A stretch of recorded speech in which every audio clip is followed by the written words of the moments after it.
ಯೋಗಿ ಅವ್ರ ನಿಜ ಜೀವನದಲ್ಲಿ ಎಷ್ಟು ತಮಾಷೆ ಮನುಷ್ಯ, ಎಷ್ಟು ಉಡಾಫೆ ಮನುಷ್ಯ, ಎಷ್ಟು ಸೀರಿಯಸ್ ಮನುಷ್ಯ ಅನ್ನುವಂಥದ್ದು. ಎಲ್ಲದನ್ನೂ 100% ಮಾಡಿದ್ರೆ, ತಮಾಷೆ ಮಾಡೋಕ್ಕೆ ಹೋದ್ರು 100% ತಮಾಷೆ, ಕೋಪ ಬಂದರೂ 100% ಆಗಿರುತ್ತೆ. ಸೊ ಏನಾದ್ರು ಸೀರಿಯಸ್ ಆಗಿ ಕೆಲಸ ಮಾಡಬೇಕು ಅಂತಂದ್ರು 100%. ಸೊ ಏನೇ ಮಾಡಿದ್ರು 100% ಎಫರ್ಟ್ ಹಾಕಿ ಮಾಡಬೇಕು ಅಂತ ನಾನು ಅಂದ್ಕೊಳ್ಳೋದು. ನಾನು ಯಾವಾಗಲೂ ಹಂಗೆ ನಡ್ಕೊಳ್ಳೋದು ಕೂಡ. ಪರ್ಸ್ನಲಿ ಹಂಗೆ ನಾನು. ಸಿದ್ಲಿಂಗೂ ಅದೇ ಥರನೇ.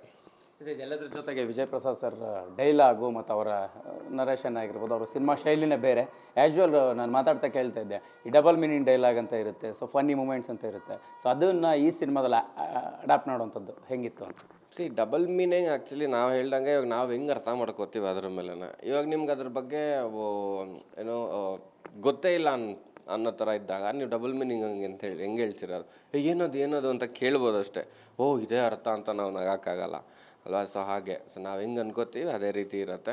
ಈ ಸಿನಿಮಾನಲ್ಲಿ ಸಾಕಷ್ಟು ಎಮೋಷ್ನಲ್ ವ್ಯಾಲ್ಯೂಸ್ ಇಟ್ಬಿಟ್ಟು ಮಾಡಿರೋ ಅಂಥ ಸಿನಿಮಾ. ಸೊ ಇಲ್ಲಿ ನಮಗೇನು ಅಂಥ ಡಬಲ್ ಮೀನಿಂಗ್ ಡೈಲಾಗ್ಸ್ ಬೇಕು ಅಂತ ಎಲ್ಲೂ ಅನ್ನಿಸ್ಲಿಲ್ಲ.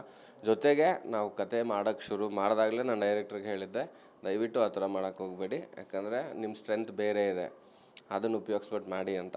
ಸೊ ಇದರಲ್ಲಿ ಒಂದು 60-70% ಕಟ್ ಡೌನ್ ಆಗಿದೆ. ಜನಕ್ಕೆ ಇವಾಗ ನಾನು ನಮ್ಮ ಅಪ್ಪ ಅಮ್ಮನೂ ಕರ್ಕೊಂಡು ಹೋಗ್ಬೋದು, ನಮ್ಮ ಅತ್ತೆ ಮಾವನೂ ಕರ್ಕೊಂಡು ಹೋಗ್ಬೋದು, ನನ್ನ ಹೆಂಡತಿ ಮಗುನೂ ಕರ್ಕೊಂಡು ಹೋಗ್ಬೋದು, ಅಜ್ಜಿ ತಾತನೂ ಕರ್ಕೊಂಡು ಹೋಗ್ಬೋದು. ಸೊ ಯಾರಿಗೂ ಮುಜುಗರ ಆಗೋಲ್ಲ. ಒಟ್ಟಿಗೆ ಕೂತು ಒಂದು ಒಳ್ಳೆ ಸಿನಿಮಾ ಎಂಜಾಯ್ ಮಾಡಿಕೊಂಡು, ಒಂದಷ್ಟು ಸೀನಲ್ಲಿ ಕಣ್ಣೀರು ಬರುತ್ತೆ, ಒಂದಷ್ಟು ಸೀನಲ್ಲಿ ತುಂಬ ನಗಿಸ್ತೀವಿ, ಮೆಸೇಜ್ ಇದೆ, ಎಲ್ಲ ಚೆನ್ನಾಗಿದೆ ಈ ಸಿನಿಮಾಲಿ. ಆ್ಯಸ್ ಯೂಶ್ವಲ್ ಒಂದು ಪ್ರಶ್ನೆ ಎದುರಾಗೆ ಆಗುತ್ತೆ. ರಮ್ಯಾ ಅವ್ರ ಜೊತೆ ಆ್ಯಕ್ಟ್ ಮಾಡಿದ್ದಂಥ ಎಕ್ಸ್ಪೀರಿಯೆನ್ಸ್ನ ಮತ್ತೆ ಕೇಳೋದಾದರೆ ಅವತ್ತಿನ ಸಿಚುವೇಶನ್ ಹೆಂಗಿತ್ತು, ಅವರ ಜೊತೆ ಆ್ಯಕ್ಟ್ ಮಾಡಿದ್ದಂಥದ್ದು?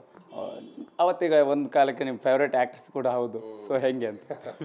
ಇಲ್ಲ, ಆವಾಗಿನ ಟೈಮ್ಗೆ ರಮ್ಯಾ ಅವರು ಆ ಸಿನಿಮಾ ಒಪ್ಕೊಂಡು ನಮ್ಮ ಜೊತೆ ಮಾಡ್ತೀನಿ ಅಂತ ಒಪ್ಕೊಂಡಿದ್ದೆ ನಮಗೆ ಖುಷಿ ವಿಷಯ. ಯಾಕಂದರೆ being such a senior actor, Darshan ಅವ್ರ ಜೊತೆ, ಸುದೀಪ್ ಅವ್ರ ಜೊತೆ, ಶಿವಣ್ಣ ಅವ್ರ ಜೊತೆ ಎಲ್ಲರ ಜೊತೆ ಮಾಡಿರೋಂಥ ಹೀರೋಯಿನ್ನು ನಮ್ಮ ಸಿನಿಮಾಗೆ ಹೀರೋಯಿನ್ನಾಗಿ ಒಪ್ಕೊಂಡು ಬಂದಿದ್ದೆ ಭಾರಿ ಖುಷಿ ನಮಗೆ. ಆ್ಯಂಡ್ ಎಲ್ರಿಗೂ ಗೊತ್ತು ನಾನು ಅವ್ರ ಫ್ಯಾನ್ ಅಂತ.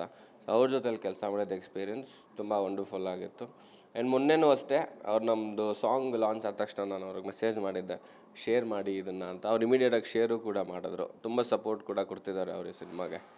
ಅವ್ರ ಸಿನಿಮಾ ನೋಡುವಂಥ ಸಾಧ್ಯತೆಗಳೇನಾರು ಇದೆಯಾ? ಆ ಬಗ್ಗೆ ಏನಾರು ಅವ್ರ ಹತ್ರ ಮಾತುಕತೆ ಮಾಡಿದ್ರಾ? ಸಿದ್ಲಿಂಗು 2ನ ಸರ್ ಇಲ್ಲ, ಕೇಳಬೇಕು, ಇನ್ನೂ ಕೇಳಿಲ್ಲ. ರಿಲೀಸ್ ಆಗ್ಬಿಡ್ಲಿ ಸಿನಿಮಾ, ಆಮೇಲೆ ಒಂದ್ಸಲಿ ಕರೆಯೋಣ ಅವ್ರನ್ನ ಅಂತ. ಬಿಕಾಸ್ ನಾವು ಪ್ರೀಮಿಯರ್ ಶೋ ಆ ಥರದ್ದೇನು ಪ್ಲ್ಯಾನ್ ಮಾಡ್ತಿಲ್ಲ.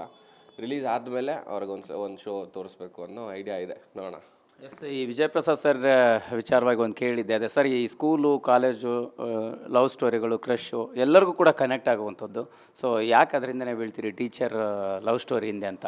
ನಿಮ್ಗೇನಾದರೂ ಸೀಕ್ರೆಟ್ ಹೇಳಿದಾರ ಅಂತ? ಸೀಕ್ರೆಟ್ ಏನಿಲ್ಲ, ಕತೆಗಳು ಶುರುವಾಗೋದೇ ಸ್ಕೂಲು ಕಾಲೇಜ್ಗಳಿಂದ ಅಲ್ವಾ. ಸೊ ಬಹುಶಃ ಹಂಗಾಗಿ ಅಲ್ಲಿದ್ದನೇ ಶುರು ಮಾಡ್ತಾರೆ ಅವರು. ನಾನು ಮತ್ತೆ ನಿನ್ನೆ ನೀರ್ದೋಸೆ ನೋಡ್ತಿದ್ದೆ. ನೀರ್ದೋಸೆಗಳು ಕೂಡ ಸ್ಕೂಲ್ ಎಪಿಸೋಡ್ಸ್ ಎಲ್ಲ ಬಂದು ಹೋಗುತ್ತೆ. ಸೊ ಆವಾಗ ಹಂಗೆ ಅಂದ್ಕೊಂಡೆ, ಶುರು ಆಗೋದೇ ಅಲ್ಲಿಂದ ಆದಮೇಲೆ ಅದ್ರ ಬಗ್ಗೆನೇ ಮಾಡ್ತಾ ಇದ್ದಾರೆ ಅವರು ಅಂತ.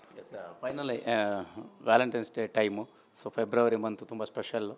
ಸೊ ಪ್ರೇಮಿಗಳಿಗೆ ಸೊ ಏನು ಮೆಸೇಜ್ ಕೊಟ್ಟಿದ್ದೀರಿ ಸಿನಿಮಾ? ಹೆಂಗೆ ಕನೆಕ್ಟ್ ಆಗ್ಬೋದು ಅನ್ನುವಂಥದ್ದು ಸಾಂಗ್ ಈಗಾಗಲೇ ಫ್ಯಾನ್ಸ್ನ ಫಿದಾ ಮಾಡ್ತಾರೆ. ನಾವು ತೀರಾ ಮೆಸೇಜನ್ನು ಹೇಳ್ತೀವಿ ಆ ಥರದ್ದೇನಿಲ್ಲ. ನಾವು 14ನೇ ತಾರೀಕು ಫೆಬ್ರವರಿ ಬರ್ತಿರೋದು ಲವರ್ಸ್ ಡೇ ಇದೆ ಆ ಥರದ್ದು ಯಾವುದೂ ಇಲ್ಲ. ನಮ್ಗೆ ಒಳ್ಳೆ ಡೇಟ್ ಸಿಕ್ತು. ಸೊ ನಾವು ನವಂಬರಲ್ಲಿ ರಿಲೀಸ್ ಮಾಡಬೇಕಿತ್ತು. ಸೊ ಆಗಲಿಲ್ಲ. ಈಗ 14 ಬರ್ತಾಯಿದ್ದೀವಿ. ಒಂದು ಒಳ್ಳೆ ಸಿನಿಮಾ, ತುಂಬಾ ನಾನು ಹೇಳ್ದೆ ಅಲ್ಲ, ಎಮೋಷ್ನಲ್ ವ್ಯಾಲ್ಯೂಸ್ ಇಟ್ಕೊಂಡು ಮಾಡಿರೋ ಅಂಥ ಸಿನಿಮಾ. ಅಂದರೆ ಇವಾಗ ಸದ್ಯದ ಪರಿಸ್ಥಿತಿಯಲ್ಲಿ ಸಿನಿಮಾಗಳು ಭಾರಿ ದಡಬಡ ಫೈಟು ಆ ಥರದ್ದೆಲ್ಲ ಇದೆ. ಈ ಥರದ ಸಿನಿಮಾ ಜನ ನೋಡಬೇಕು. ಸೊ ನೋಡಿ ಅವ್ರಿಗೆ 100% ಅವ್ರಿಗೆ ಇಷ್ಟ ಆಗುತ್ತೆ ಆ ಥರ. ಫೈನಲಿ ಮಾತು, ಈ ವರ್ಷದ ಪ್ಲ್ಯಾನ್ಸ್ ಹೆಂಗೆ ಅಂತ? ಇದು ಸಿದ್ಲಿಂಗು ಅಧ್ಯಾಯ 2 ರಿಲೀಸ್ ಆದ ನಂತರ ಒಂದು ತುಂಬ ದೊಡ್ಡ ಮಟ್ಟದ ಒಂದು ಸಿನಿಮಾ ಪ್ಲ್ಯಾನ್ ನಡೀತಿದೆ.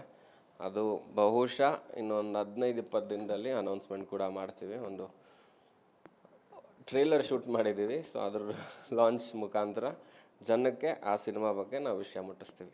ಥ್ಯಾಂಕ್ ಯು ಯೋಗಿ ಅವರೇ, ಆಲ್ ದಿ ಬೆಸ್ಟ್. ಒಳ್ಳೆಯದು. Thank you so much.